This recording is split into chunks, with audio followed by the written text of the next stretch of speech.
Lors de la semaine des anciens combattants s'étant tenue du 5 au 11 novembre dernier, le NPD a déposé une motion visant à améliorer les ressources et les services offerts aux anciens combattants.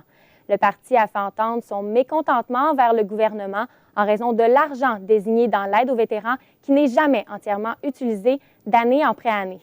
Pour en parler, je reçois justement la députée néo-démocrate de Jonquière, Karine Trudel. Karine Trudel, bonjour. Bonjour. Qu'est-ce qui a sonné la cloche au NPD et qui vous a fait, en fait, agir face à ce problème? C'est plusieurs plaintes. Dès le début de mon mandat, plusieurs vétérans venaient à mon bureau pour parler de cette problématique. C'est sur plusieurs volets. Entre autres, on peut donner l'exemple pour avoir des soins immédiats, des soins de santé. Parfois, nous avons des cas de post-traumatique ça a un impact sur le vétéran, mais aussi sur la famille entière. Donc, ils doivent avoir, souvent, ils sont sur une liste d'attente et ils doivent avoir des soins à Québec. Okay. Parfois, ils n'ont même pas de réponse. Ça peut prendre de 6 à 8 mois avant qu'ils aient des réponses. Est-ce qu'ils sont acceptés pour avoir des soins? Est-ce qu'ils peuvent avoir leur rente? C'est pas normal pour un gouvernement qui s'est vanté d'avoir à cœur et souci des anciens combattants. Et par la suite, lorsqu'on voit les chiffres de 2016 à 2018, de voir des surplus et que ce n'est pas dans son entièreté qui est dépensé.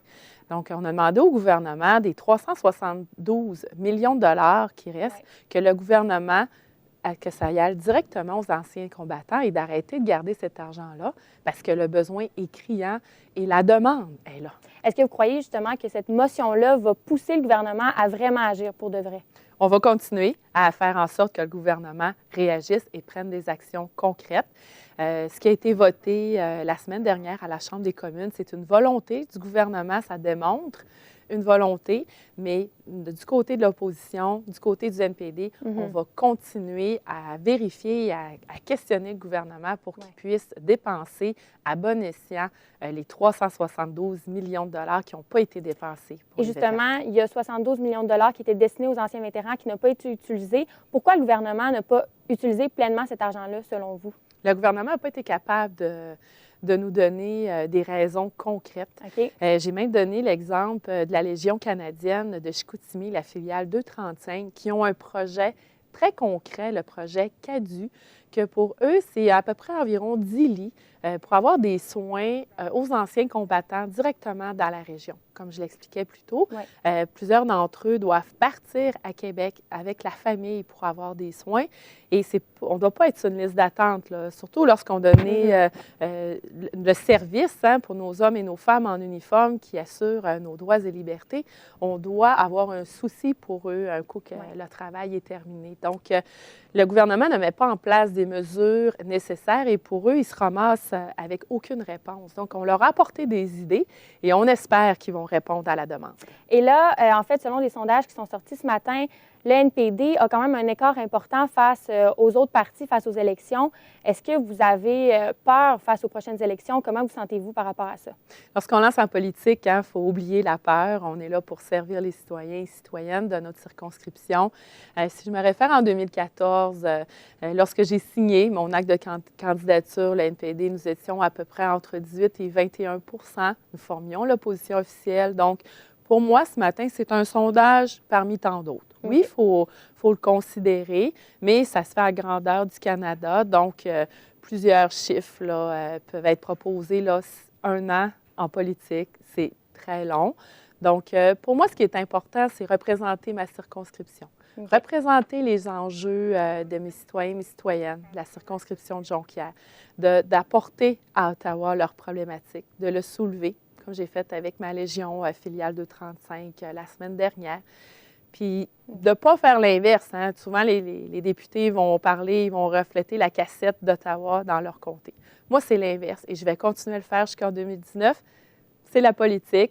Ça va être aux électeurs et électrices de décider aux prochaines élections fédérales. Est-ce que vous allez mettre des mesures en place pour faire connaître davantage votre chef de parti, Jagmeet Singh, dans les prochaines semaines, les prochains mois?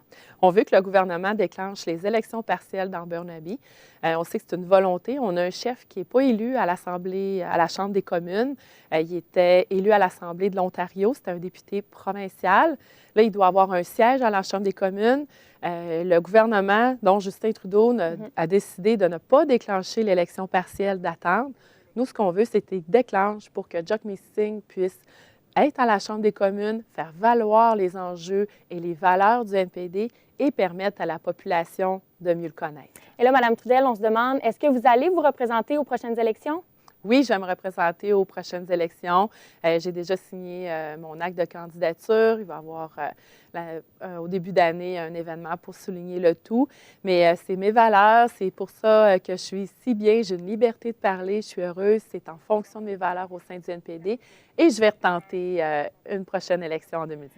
Vous avez fait partie des 3 finalistes dans les prix parlementaires pour la représentatrice des meilleurs commettants. En fait, est-ce que vous avez été un peu déçue de ne pas être la grande finaliste? Oh non, pas du tout. Non? Hein. Okay. Le fait d'être choisi, d'être reconnu par ses pairs, c'est 338 députés dont j'ai fait partie des finalistes. 3 personnes ont été sélectionnées, donc c'est pas rien. Pour moi, c'est déjà gagnant parce que ça faisait partie de ma promesse lorsque je me suis présentée en 2015 de refléter les enjeux de mes citoyens et citoyennes à Ottawa, de ce qui se passe dans Jonquière. Je vais parler de vous à Ottawa et c'est ce que j'ai fait au cours des 3 dernières années et ce que je vais continuer de faire. Mais pour moi, que ce soit les pairs qui le reconnaissent, c'est déjà gagnant. Et ma collègue Georgina Jolibois, qui fait partie du NPD aussi, qui fait un travail extraordinaire en Saskatchewan, pour moi, là, on a gagné tous les deux et j'étais d'autant plus émerveillée d'avoir remporté ce prix. Je m'entretenais donc avec la députée néo-démocrate de Jonquière, Karine Trudel. Karine Trudel, merci beaucoup. Merci. Et mesdames et messieurs, au revoir.